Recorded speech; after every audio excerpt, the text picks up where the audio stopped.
Welcome back to another episode of Not Your Average Sunday School Lesson.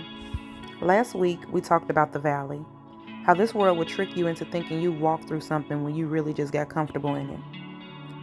We talked about misplaced values, low vibrational energies hiding in plain sight, and how blessings often show up right in front of the people who thought they buried you.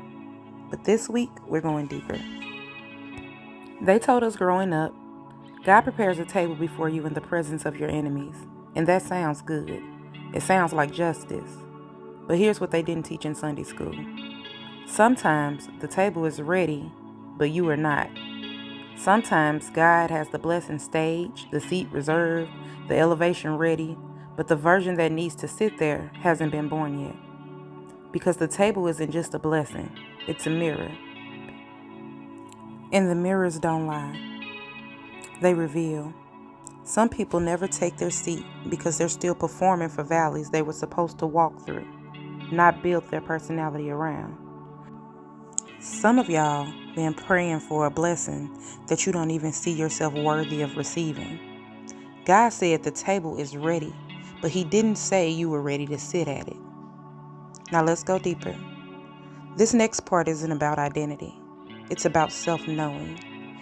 Because you can't sit at the right table if you don't know who you are. Self-knowing is your spiritual GPS.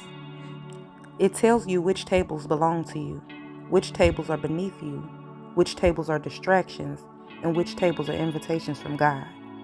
Self-knowing helps you discern who is meant to dine with you and who only came for the photo op. Some people bring energy, some bring clarity, some bring confusion, and some bring nothing but appetite. Self-knowing tells you who deserves a seat next to you and who needs to watch from afar, because you cannot break bread with people who break your spirit. And here's the twist. Some of you are clinging to old tables, not because they feed you, but because they feel familiar. You've grown comfortable with what's being served, even though the meal stopped nourishing your soul a long time ago.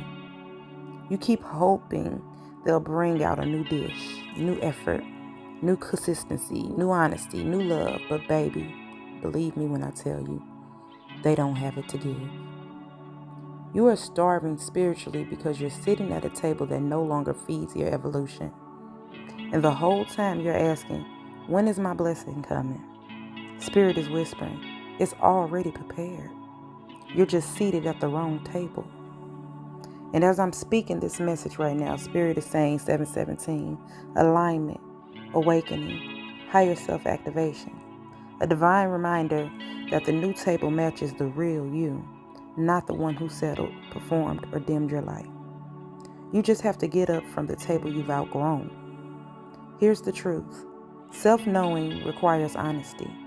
Elevation requires intention. Blessings requires becoming. You can't sit at a divine table with a valley mindset. You can't claim abundance while clinging to lack. You can't walk in purpose while negotiating your past. And you cannot sit amongst kings and queens while staying loyal to a version of yourself that was never meant to remain. This is not the season to ask, where is my table? This is the season to ask, am I the version of me who can sit at the table that's already prepared? When you answer that truthfully, your seat pulls itself out. The blessings arrange themselves. The room adjusts. And the valley becomes a memory, not a mindset. If this message touched your spirit, if it made you think, if it made you breathe a little deeper, if it held up a mirror, then you're in the right place. Follow me at Divinely Guided by Mystic for more spiritual lessons, more truth, and more messages that go deeper than traditional teachings. I'm not here to preach tradition. I'm here to teach transformation. Until next time, walk with clarity, choose your table wisely, and know yourself deeply. Ashe.